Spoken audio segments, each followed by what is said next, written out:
The 1 Year Bible, the Living Bible Paraphrased, February 21st.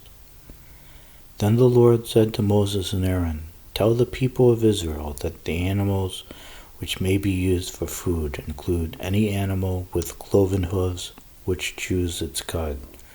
This means that the following may not be eaten: the camel, it chews the cud but does not have cloven hooves; the coney or rock badger, because although it chews the cud, it does not have cloven hooves; the hare, because although it chews the cud, it does not have cloven hooves; the swine, because although it has cloven hooves, it does not chew the cud.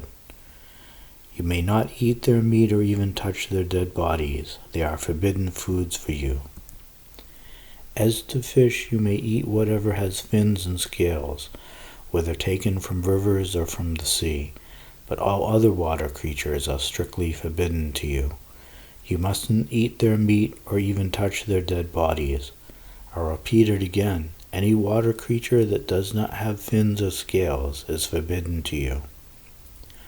Among the birds, these are the ones you may not eat: the eagle, the meat-tire, the osprey, the falcon, all kinds, the kite, the raven, all kinds, the ostrich, the nighthawk, the seagull, the hawk, all kinds, the owl, the cormorant, the ibis, the marsh hen, the pelican, the vulture, the stork, the heron, all kinds, the hoopoe, the bat.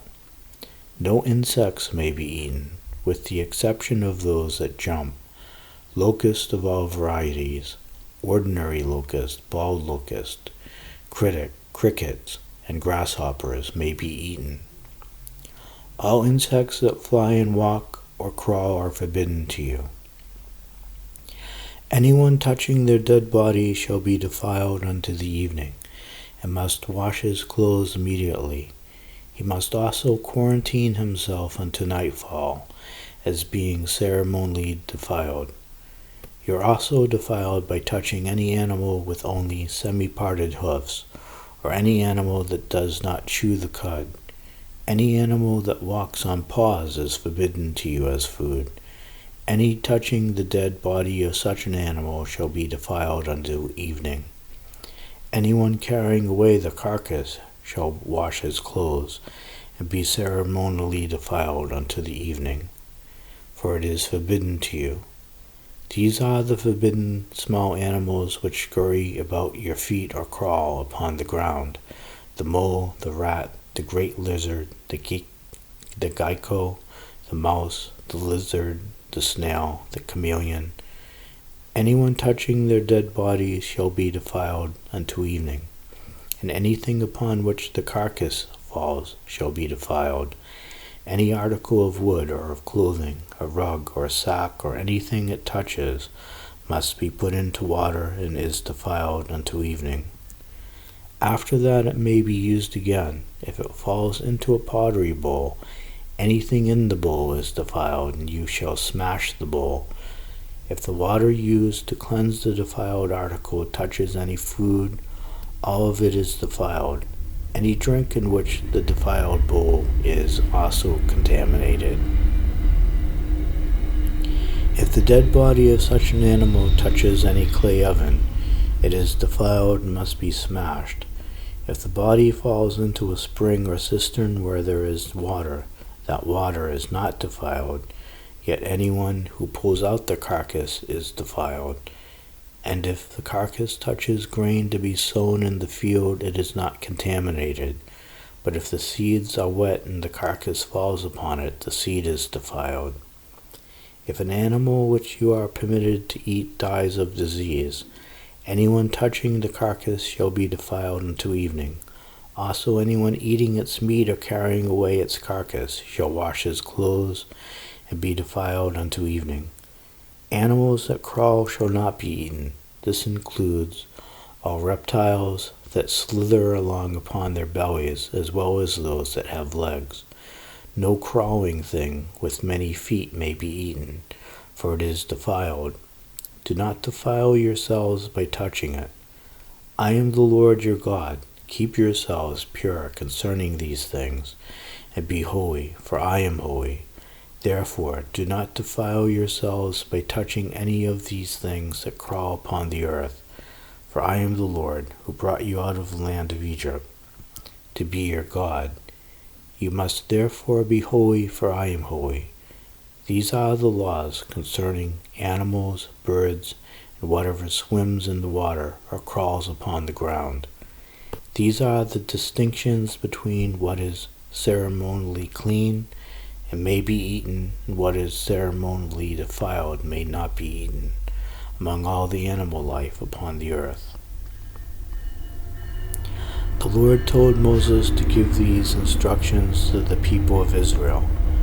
When a baby boy is born, the mother shall be ceremonially defiled for 7 days, and under the same restrictions as during her monthly menstrual periods. On the 8th day her son must be circumcised. Then for the next 33 days, while she is recovering from her ceremonial impurity, she must not touch anything sacred or enter the tabernacle. When a baby girl is born, the mother's ceremonial impurity shall last 2 weeks, during which time she will be under the same restrictions as during the menstruation. Then for a further 66 days she shall continue her recovery. When these days of purification are ended, the following instructions are applicable, whether a baby is a boy or girl. She must bring a yearling lamb as a burnt offering, and a young pigeon or a turtle dove for a sin offering. She must take them to the door of the tabernacle to the priest.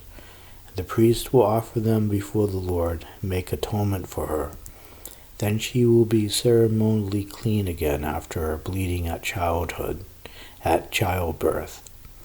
These, then, are the procedures after childbirth. But if she is too poor to bring a lamb, then she must bring 2 turtle doves or 2 young pigeons. One will be for a burnt offering, and the other for a sin offering. The priest will make atonement for her with these, so that she will be ceremonially pure again.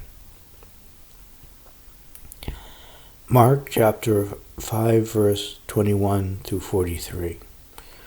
When Jesus had gone across by boat to the other side of the lake, a vast crowd gathered around him on the shore. The leader of the local synagogue, whose name was Jairus, came down and fell before him, pleading with him to heal his little daughter. "She is at the point of death," he said in desperation. "Please come and place your hands on her and make her live." Jesus went with him, and the crowd thronged behind. In the crowd was a woman who had been sick for 12 years with a hemorrhage.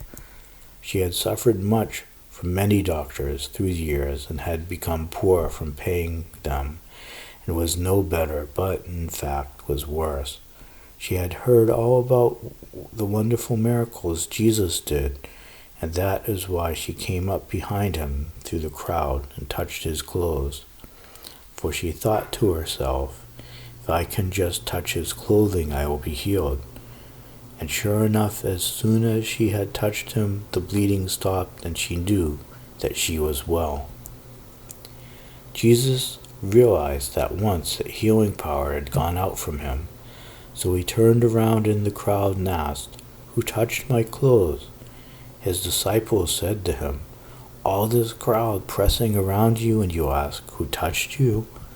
But he kept on looking around to see who it was who had done it. Then the frightened woman, trembling at the realization of what had happened to her, came and fell at his feet and told him what she had done. And he said to her, "Daughter, your faith has made you well. Go in peace, healed of your disease." While he was still talking to her, messengers arrived from Jairus' home with the news that it was too late. His daughter was dead, and there was no point in Jesus' coming now. But Jesus ignored their comments and said to Jairus, Don't be afraid, just trust me." Then Jesus halted the crowd and wouldn't let anyone go on with him to Jairus' home except Peter and James and John. When they arrived, Jesus saw all was in great confusion, with unrestrained weeping and wailing. He went inside and spoke to the people. "Why all this weeping and commotion?" he asked. "The child isn't dead, she is only asleep." They laughed at him in bitter derision, but he told them all to leave, and taking the little girl's father and mother and his 3 disciples, he went into the room where she was lying. Taking her by the hand, he said to her, "Get up, little girl." She was 12 years old, and she jumped up and walked around. Her parents just couldn't get over it. Jesus instructed them very earnestly not to tell what had happened and told them to give her something to eat. Psalm 38, verses 1 through 22. O Lord, don't punish me while you are angry. Your arrows have struck deep, your blows are crushing me. Because of your anger, my body is sick, my health is broken beneath my sins. They are like a flood higher than my head, they are a burden too heavy to bear. My wounds are festering and full of pus. Because of my sins, I am bent and racked with pain.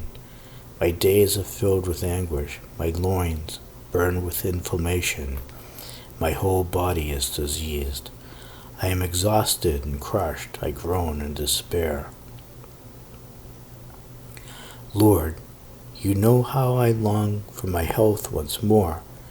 You hear my every sigh. My heart beats wildly, my strength fails, and I am going blind. My loved ones and friends stay away, fearing my disease. Even my own family stands at a distance. Meanwhile, my enemies are trying to kill me. They plot my ruin and spend all their waking hours planning treachery. But I am deaf to all their threats. I am silent before them as a man who cannot speak. I have nothing to say, for I am waiting for you. O Lord my God, come and protect me. Put an end to their arrogance, these who gloat when I am cast down. How constantly I find myself upon the verge of sin. This source of sorrow always stares at me in the face. I confess my sins. I am sorry for what I have done. But my enemies persecute me with vigor and continue to hate me, though I have done nothing against them to deserve it. They repay me evil for good and hate me for standing for the right. Don't leave me, O Lord. Don't go away. Come quickly. Help me, O my Savior. Proverbs chapter 10, verses 8 and 9. The wise man is glad to be instructed, but a self-sufficient fool falls flat on his face. A good man has firm footing, but a crook will slip and fall.